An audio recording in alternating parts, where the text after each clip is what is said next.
Hi everyone. Once again, welcome to the online classes. So we were on the subject taxation.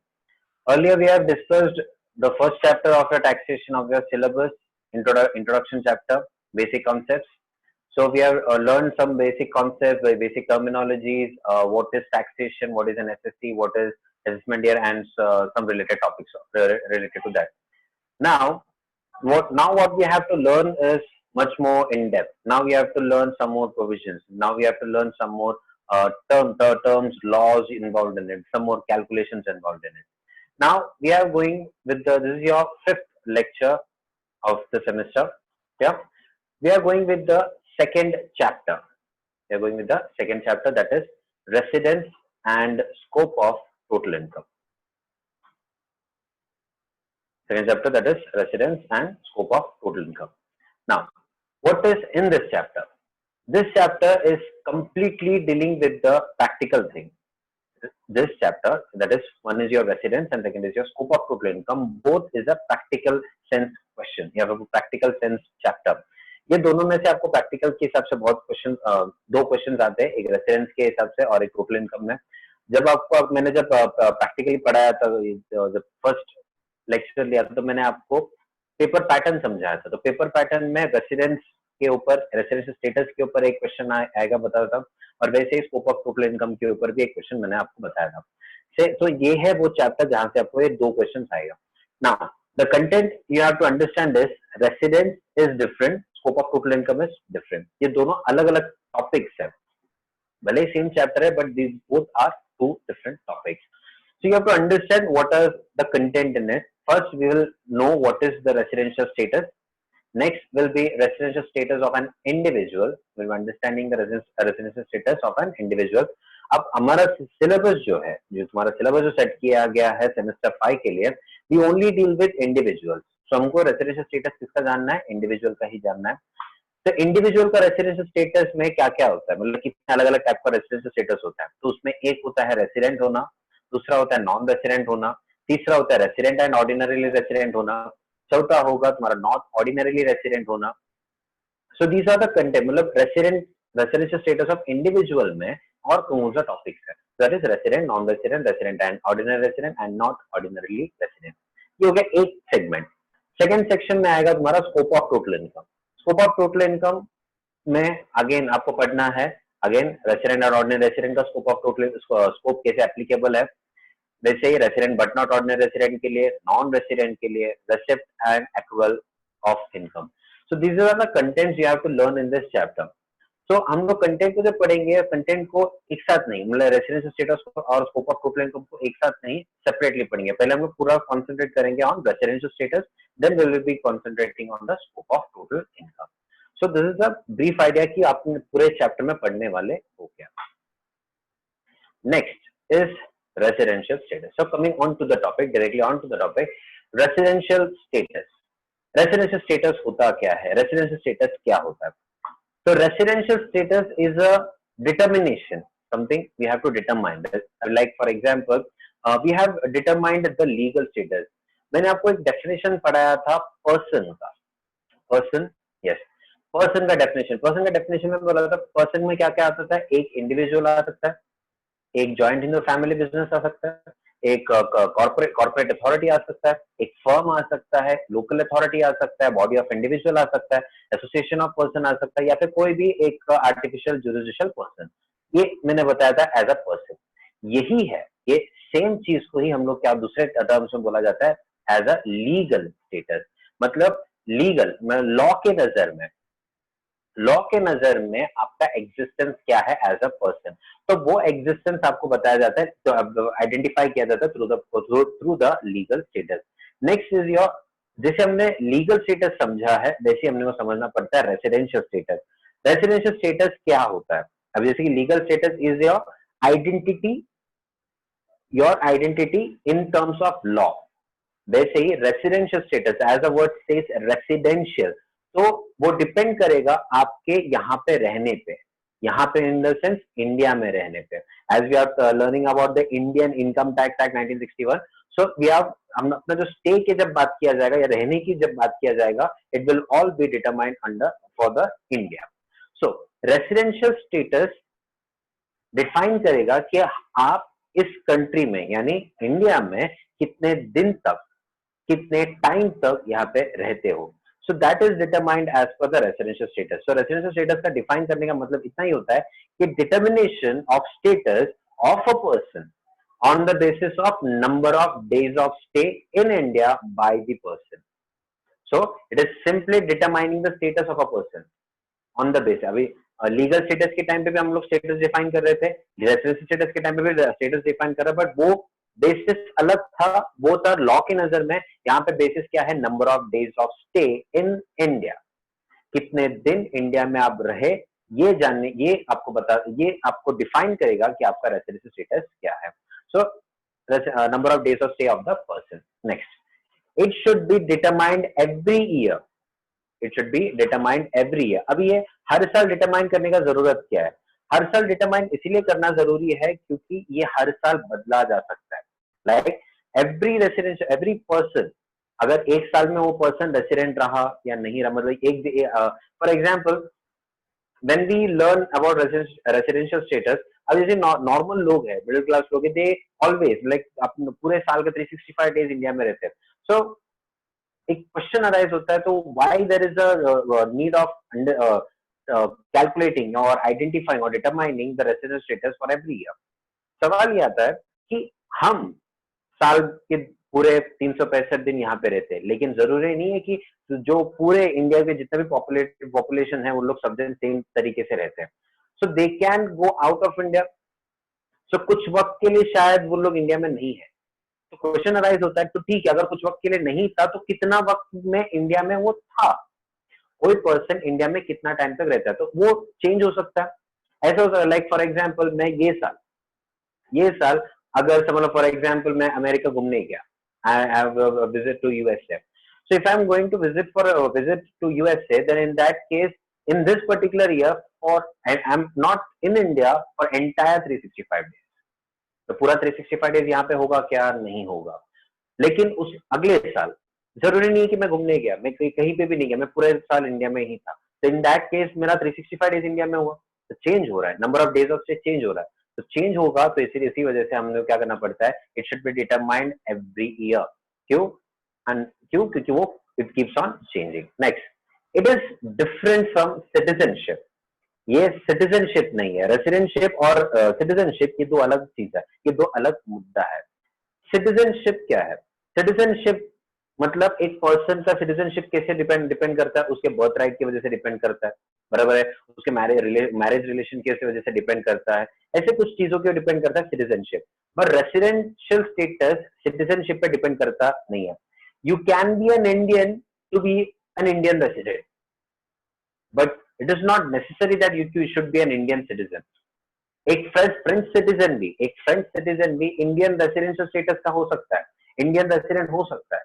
अब ये कैसे depend करेगा? जैसे मैंने बोला, सिटीजनशिप अलग है, रेसिडेंटशिप डिपेंड करता है number of days of stay पे. तो अगर एक यूएसए का पर्सन यहाँ पे आके यहाँ पे और इंडिया में बहुत दिनों तक रहा, समझ लो फॉर एग्जाम्पल पूरा साल यहीं पे रहा, तो मैं सिटीजन क्या बोलेगा उसको? यूएसए का सिटीजन है. लेकिन रेसिडेंट कहाँ का था? वो इंडिया का था. वो तो citizenship is different and residential status is different. So don't get confused कि citizenship ही residential status है. नहीं, ये दो अलग-अलग चीजें हैं. Next that you have to understand is it is important to decide whether foreign income should be taxed. Residential status क्यों निकाला जाता है? एक और रीजन ये है कि ये डिफाइन करेगा आपको कि आपका फॉरेन इनकम को टैक्सेबल करना है या नहीं करना, मतलब इंडिया में टैक्सेबल करना है या नहीं करना है. इसके बारे में इन डिटेल में आपको आगे के लेक्चर से समझ में आ जाएगा. लेकिन यू शुड अंडरस्टैंड दैट कि फॉरेन इनकम को टैक्सेबल करने से पहले आपका रेसिडेंशियल स्टेटस बहुत इंपॉर्टेंट है, क्योंकि हर पर्सन को फॉरेन इनकम टैक्सेबल होता नहीं है. फॉरेन इनकम के ऊपर, फॉरेन इनकम कहाँ पे आ रहा है उसके ऊपर डिपेंड करेगा. फिर आपका रेसिडेंशियल स्टेटस क्या है उसके ऊपर डिपेंड करेगा. सोर्स ऑफ इनकम किस टाइप का सोर्स ऑफ इनकम है वो उस पर डिपेंड करेगा. ऐसे बहुत सारे बेसिस है. तो कई सारे बेसिस को अंडरस्टैंड करने के बाद ही, डिटरमाइन करने के बाद ही आपको डिफाइन किया जाएगा कि ये पर्टिकुलर फॉरेन इनकम को टैक्स करना है या नहीं करना है. उसमें से एक बेसिस है residential status. So residential status को डिफाइन करना जरूरी है, क्योंकि अगर वो डिफाइन करने में अगर गलत हुआ तो आपका एग्जेम्प्टेड चीज टैक्सेबल हो सकता है, या फिर एक टैक्सेबल चीज एग्जेम्प्ट हो सकता है। जैसे कोई भी चीज में बदलाव आ सकता है। So there is an important part कि रेसिडेंशियल स्टेटस हम लोग क्यों जानते हैं। So first thing you have to understand is what is the residential status. It is a status of a person that depends on the number of days of stay in India. एक साल में एक person कितना दिन तक India में था, that will be defined as residential status. ये हर साल निकालना पड़ता है क्योंकि वो चेंज होता रहेगा। हर साल निकालो क्योंकि वो हर साल क्या हो सकता है, अलग अलग डेज ऑफ स्टे हो सकता है। नेक्स्ट, सिटीजनशिप और रेसिडेंशिप दो अलग अलग चीज होता है। Citizenship is different and residential status is different. And third, residential status important है आपके फॉरेन इनकम को टैक्सेबल करना है या नहीं करना है ये जानने के लिए। So residential status, this is what is as a brief idea about what is residential status. Next topic is residential status of an individual. एक इंडिविजुअल का रेसिडेंशियल स्टेटस क्या है। अब रेसिडेंशियल स्टेटस जो कैलकुलेशन होता है, रेसिडेंशियल स्टेटस का जो डिटर्मिनेशन है, वो आप कोई भी पर्सन का कर सकते हो। लाइक जैसे इंडिविजुअल है, आप एचयूएफ का भी कर सकते हो, फर्म का भी कर सकते हो, कॉर्पोरेट अथॉरिटी का भी कर सकते हो, लोकल अथॉरिटी का भी कर सकते हो। So you can determine residential status of any person, any legal status. But हमें हमारा जो सिलेबस है वो कंस्ट्रेंट है सिर्फ इंडिविजुअल के हिसाब से। So residential status of an individual का रेसिडेंशियल स्टेटस कैसे आइडेंटिफाई करना है। So it is defined as per section 6(1). So residential status is as per section 6(1). So 6(1) आपको डिफाइन करके देगा कि रेसिडेंशियल स्टेटस कैसे डिफाइन कर, कैसे आइडेंटिफाई करना है या फिर डिटरमाइन करना है। तो सेक्शन 6(1) में आपको पहला चीज स्टेप ये है कि आपको आइडेंटिफाई करना है कि weather a person is a resident और नॉट। रेसिडेंशियल स्टेटस में दो अलग अलग स्टेप्स है। तो उसमें पहला स्टेप है सेक्शन 6(1) का। सेक्शन 6(1) का पहला स्टेप ये बताता है कि आपको पहले ये आइडेंटिफाई करना है कि वेदर द गिवन पर्सन और the assessee is a resident और नॉट। जो इंडिविजुअल है वो रेसिडेंट है या नहीं है। तो ये कैसे पता चलेगा, ये हम लोग को पता चलता है एज पर सेक्शन 6(1) के हिसाब से। तो सेक्शन 6(1) आपको आइडेंटिफाई करवा के देगा। तो सेक्शन 6(1) कैसे बताता है। तो सेक्शन 6(1) ने एक कंडीशन दिया, पहला कंडीशन दिया। एक्चुअली उसके अंदर सेक्शन 6(1) के अंदर दो कंडीशन है। उसमें पहला कंडीशन आपको दिया कि अगर एक इंडिविजुअल को रेसिडेंट होना है तो ही और she should stay in India for 182 days, 182 days और more during the relevant previous year. So condition क्या बता रहा है यहाँ पे कि अगर एक इंडिविजुअल को, I am not stating as a person, एक इंडिविजुअल को रेसिडेंट कहलाना है कि वो इंडिया का रेसिडेंट है, अगर उसको इंडिया का रेसिडेंट अगर कहलाना है, इन दैट केस उसको इस प्रीवियस ईयर मतलब क्या, अर्लियर लेक्चर में मैंने आपको बताया था कि आपका प्रीवियस ईयर क्या होगा। आपका प्रीवियस ईयर है it is 2019-20, that is 1 April 2019 से लेके 31 March 2020 तक, that is your previous year. ये प्रीवियस ईयर में आपको कितना दिन रहना है इंडिया के अंदर, 182 डेज। अगर ये 182 डेज अगर आप इंडिया में हो, अगर ये 182 डेज अगर आप इंडिया में हो, in that case you will be termed as a resident. अब 182 डेज मतलब वो 182 डेज एग्जैक्ट 182 चाहिए या 182 से ज्यादा चाहिए, एग्जैक्ट 182 से ज्यादा हुआ चलेगा, कम नहीं चलता है। So it should be at least, you can also use the word at least 182 days. अगर 182 डेज है कम से कम, you will be termed as a resident. अब अगेन क्वेश्चन अराइज होता है, ये जो 182 डेज है ये कैसे होगा, मतलब फॉर एग्जाम्पल अपना साल का अपना जो ईयर है वो कहां से स्टार्ट होता है, अप्रैल से स्टार्ट होता है। Don't get confuse with the January. अपना ईयर टैक्सेशन के हिसाब से अपना ईयर कब से स्टार्ट होता है, अप्रैल से स्टार्ट होता है। तो अगर अप्रैल से स्टार्ट होता है तो समझ लो अप्रैल, मई, जून, जुलाई, अगस्त, सितंबर, अक्टूबर, ऐसे 7 महीना में यहाँ पे था। तो ये एक साथ 182 डेज से ज्यादा हो जाएगा, क्योंकि एक महीने में अगर ऑन एन एवरेज आप 30 भी डेज पकड़ते हो, so it makes 210 days, right. So in that case ये 182 डेज एक स्ट्रेच में चाहिए क्या, क्वेश्चन अराइज हो रहा है, ये एक स्ट्रेच में, एक सिंगल स्ट्रेच में चाहिए क्या, तो ऐसा है नहीं। आप पूरे साल में कहीं पे भी हो सकता है, लाइक फॉर एग्जाम्पल अप्रैल में आप 10 दिन थे, पहला 10 दिन 1 to 10 तक थे, फिर आप बाहर चले गए, उसके बाद आप मई में आए, मई में कब आए, 15 तारीख को आए, तो 15 के बाद ही आप है, तो बीच में गैप आया, चलेगा वो 10 दिन और वो 15 तारीख के बाद का दिन, ऐसा भी कैलकुलेट हो सकता है। So there is no need कि 182 डेज आपको एक सिंगल स्ट्रेच में चाहिए, वो आप पार्ट पार्ट में भी रह सकता है, बट वो with in the same previous year होना चाहिए।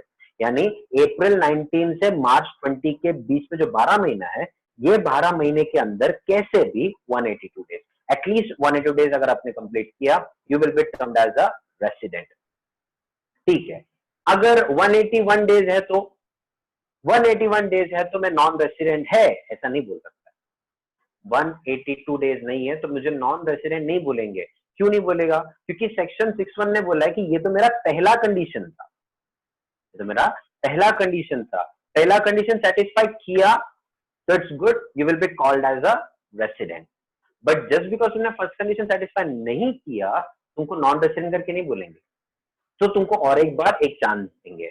सो देयर इज और आइदर पहला कंडीशन सेटिस्फाई करो, नहीं तो और एक पॉइंट है, that is your second condition.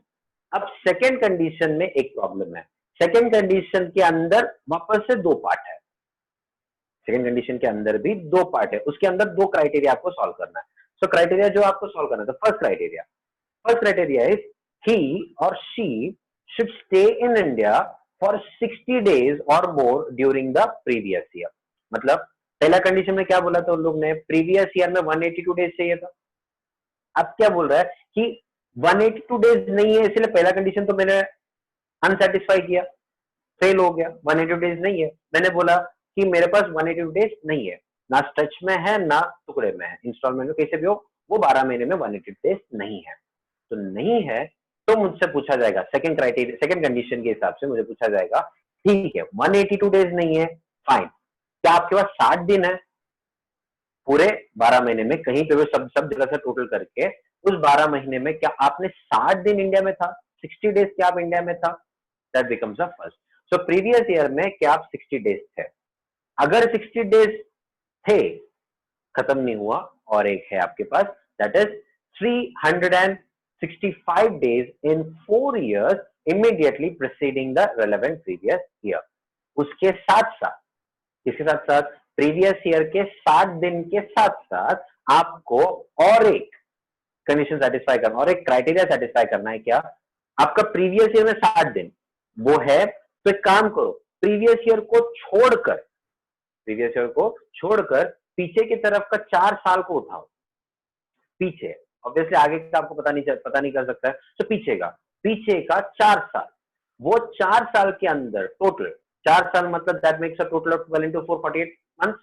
So 48 months के अंदर, 48 मंथ्स के अंदर आपको कितना दिन का सेटिस्फाई करना है, 365 डेज सेटिस्फाई करना है, मैंने फुलफिल करना है, एटलीस्ट 365 डेज आप इंडिया में होना चाहिए। मतलब अगर आपका फर्स्ट कंडीशन सेटिस्फाई नहीं होता है तो आपके पास एक सेकंड कंडीशन है, सेकंड कंडीशन में आपको दो पार्ट को सेटिस्फाई करना है, पहला प्रीवियस ईयर में आपका 7 दिन होना चाहिए, दूसरा आपको सेकंड कंडीशन में देखना है कि क्या कि आपका जो 4 साल है प्रीवियस ईयर को छोड़कर पीछे की तरफ टुवर्ड्स प्रीवियस, पीछे की तरफ आपका जो 4 साल है वो 4 साल में आपको कितना कंप्लीट करना है, 365 डेज कंप्लीट करना है। अगर आपने दोनों है आपके पास, प्रीवियस ईयर में 60 डेज से ज्यादा है, प्रीवियस ईयर में 60 डेज से ज्यादा है, एंड उसको छोड़कर जो 4 साल था वो 4 साल में टोटल करके 365 डेज भी है, तो दोनों कंबाइन करके मैंने कंडीशन सेटिस्फाई कर दिया। तो अगर कंडीशन सेटिस्फाई हुआ तो मेरे को क्या बोला जाएगा, दोनों है, 60 डेज भी है, 365 डेज भी है, दोनों है, तो इन दैट केस मुझे क्या बोला जाएगा, रेसिडेंट करके बोला जाएगा। समझ लो इन दोनों में से कोई एक चीज नहीं है, लाइक प्रीवियस ईयर में 60 डेज है लेकिन पीछे का 4 साल में 365 नहीं है, तो मुझे रेसिडेंट नहीं बोलेंगे क्योंकि मैं कंडीशन फेल कर रहा है, क्योंकि सेकंड कंडीशन के लिए दोनों चीज को सेटिस्फाई करना जरूरी है।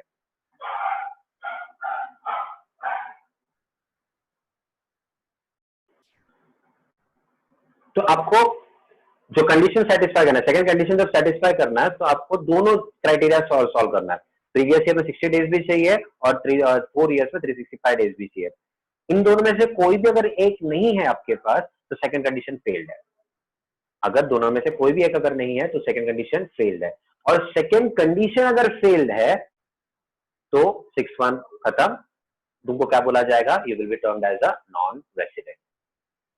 सेक्शन 6(1) का दो कंडीशंस था, एक पहला जो आपको 182 डेज सेटिस्फाई करने बोला, आपने बोला कि मेरे पास 182 डेज नहीं है, तो हम सेकंड कंडीशन के पास गए थे। सेकंड कंडीशन में बोला तुमको दो चीजें फुलफिल करना है, प्रीवियस ईयर में 60, 4 साल में 365, और ये दोनों है तो मैं resident.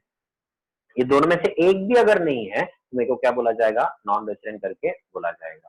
So that is about the resident as per section 6(1). Clear?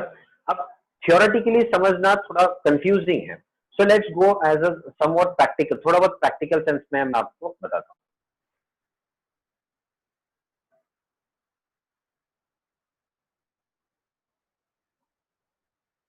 या I will like for example our previous year.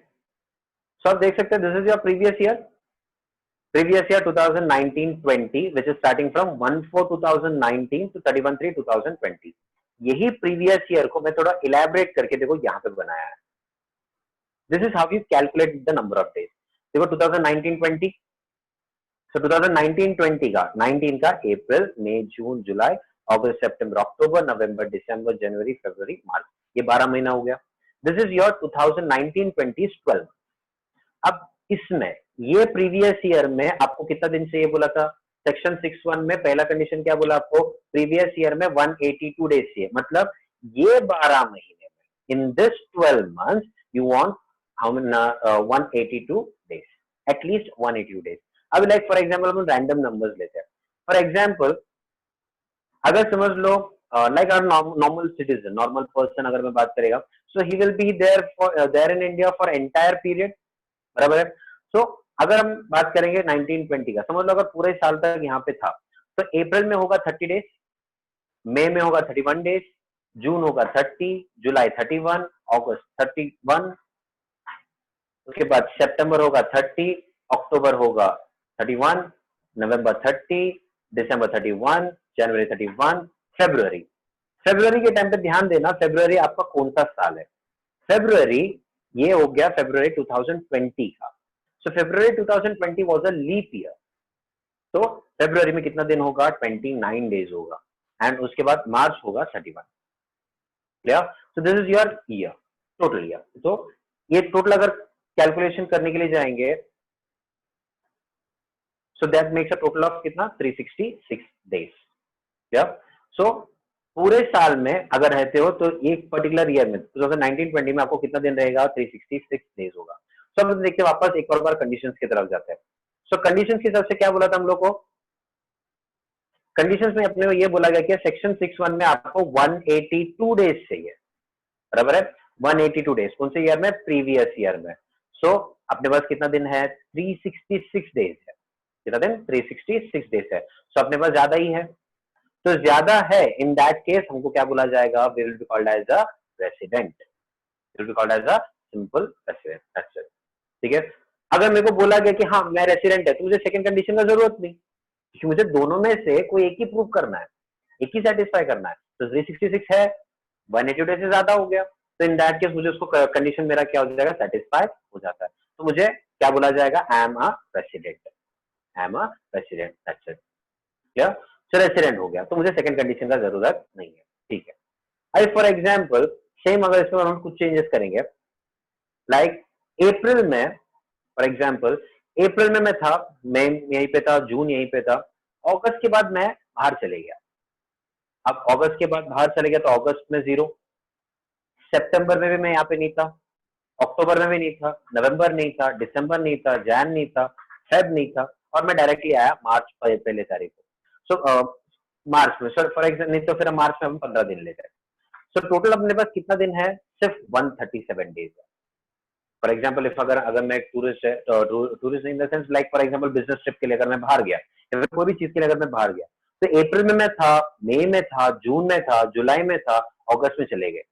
अगस्त में चले जाने के बाद मैं मार्च में आया, मार्च में आने के बाद इंडिया में कितना दिन था, सिर्फ 15 दिन था। इन मिड आ गया समझ लो। फॉर एग्जांपल मैं 16 तारीख को है, मार्च 16 तारीख को, तो 16 से मैं अगर कैलकुलेट करेगा तो that makes total of 15 days. तो 15 डेज में अगर मैं देखेगा तो मेरे पास टोटल कितना दिन हुआ, 137 डेज। लेकिन अपना कंडीशन क्या बोला था अपने को, कितना दिन चाहिए, 182 डेज चाहिए। 182 अपने पास 182 डेज है क्या, नहीं है अपने पास 182 डेज नहीं है। तो अपने को हमने क्या बोलेगा, रेसिडेंट बोलेगा क्या, नहीं बोलेंगे। सो रेसिडेंट नहीं बोल पाएगा। सो रेसिडेंट नहीं बोलेगा तो क्या करना पड़ेगा, अपने पास एक सेकंड कंडीशन है। अपने पास क्या हो जाता है, एक second condition, because there is an or. So second condition में उसने क्या बोला, he should stay in India for 60 days or more during the previous year. तो उसने क्या बोला, प्रीवियस ईयर में, कौन, सेक्शन 61 ने बोला प्रीवियस ईयर में आपको कितना दिन चाहिए, 60 डेज चाहिए। तो देखो 137 है अपने पास, मतलब फर्स्ट क्राइटेरिया फुलफिल्ड है। तो फर्स्ट क्राइटेरिया मेरे पास फुलफिल्ड है, ठीक है। अब क्या चाहिए उसको, सेक्शन 61 को और एक क्या चाहिए, उसने बोला कि अपने को 4 साल में, 4 साल में अपने को कितना दिन चाहिए, 365 डेज भी चाहिए। 4 साल में 365 डेज। अब 4 साल में 365 डेज है क्या, अब देखो 4 साल कौन सा, 2018-19, क्योंकि मैंने 4 साल कौन सा बोला था, प्रीवियस ईयर को छोड़कर पीछे की तरफ 4 साल। सो 2019-20 को मैंने छोड़ दिया, उसके बाद 2018-19, 17-18, 16-17, 15-16, ये 4 साल होगा। तो ये 4 साल में फॉर एग्जाम्पल हम लोग रैंडम नंबर्स ले लेते हैं, like I will take that as a 15,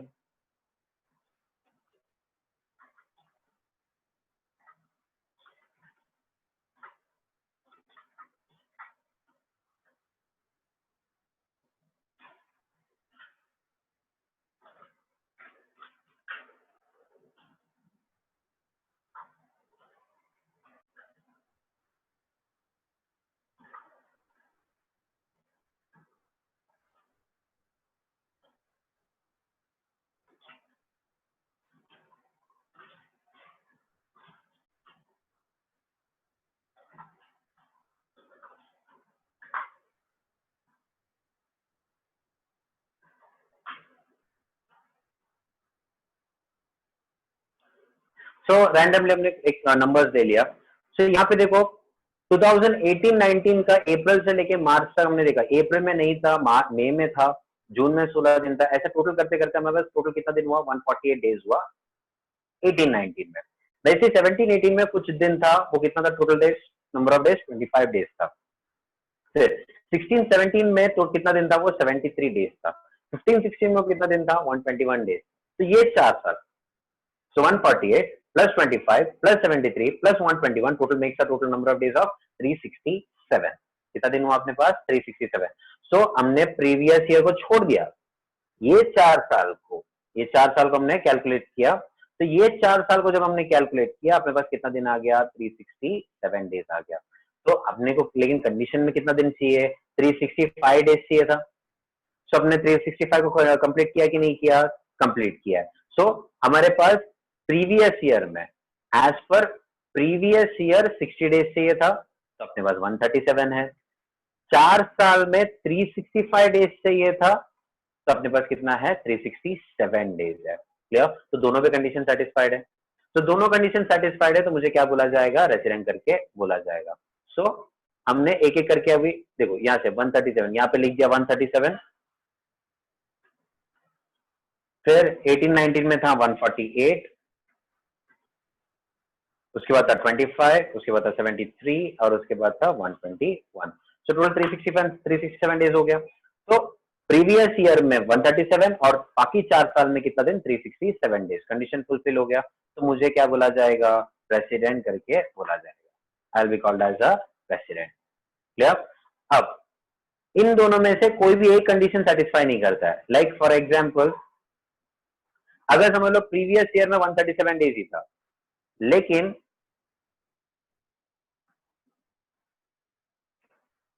समझ लो दिस बिकम्स अ कैलकुलेशन, ठीक है। सो अगर इसके हिसाब से जाएगा तो 18-19 में अपने कितना दिन था, 123 डेज था, ठीक है। बाकी सब सेम रख दिया हमने, 17-18 में 25 डेज, 16-17 में 73 डेज और 15-16 में 121 डेज। तो कितना दिन हुआ अपने पास, 342। देखो फर्स्ट क्राइटेरिया यानी प्रीवियस ईयर का 60 डेज वाला क्राइटेरिया हमने सेटिस्फाई किया, लेकिन 4 साल में जो 365 चाहिए था वो हमारे पास है क्या, नहीं है। तो अगर वो हमारे पास नहीं रहेगा तो हम उसको क्या बोलेंगे, नॉन रेसिडेंट करके बोलेंगे। Will be calling him as a non resident. क्यों? क्योंकि उसके पास नहीं था। उसके बाद अर्लियर प्रीवियस ईयर्स में टोटल नंबर ऑफ डेज यानी 365 नंबर ऑफ डेज नहीं था। ये उल्टा भी हो सकता है, लाइक समझ लो यहाँ पे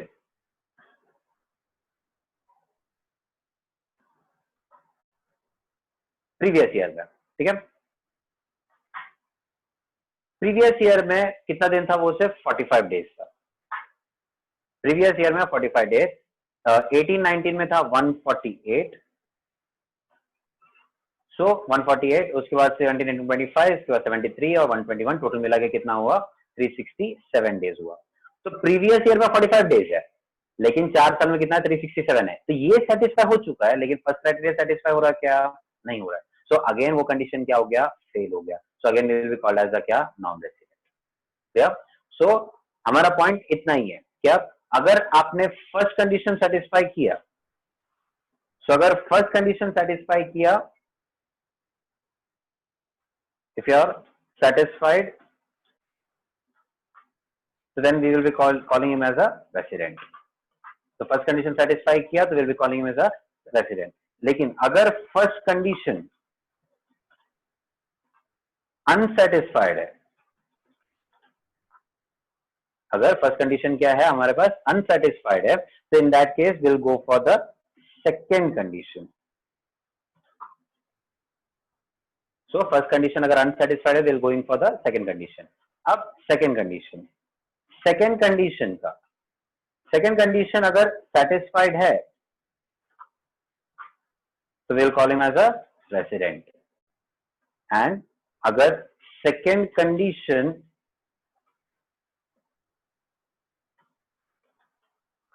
अनसेटिस्फाइड है,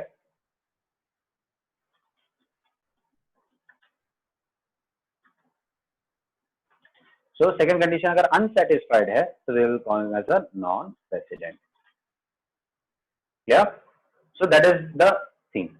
सो अगर फर्स्ट कंडीशन सेटिस्फाइड है, will call him as a resident.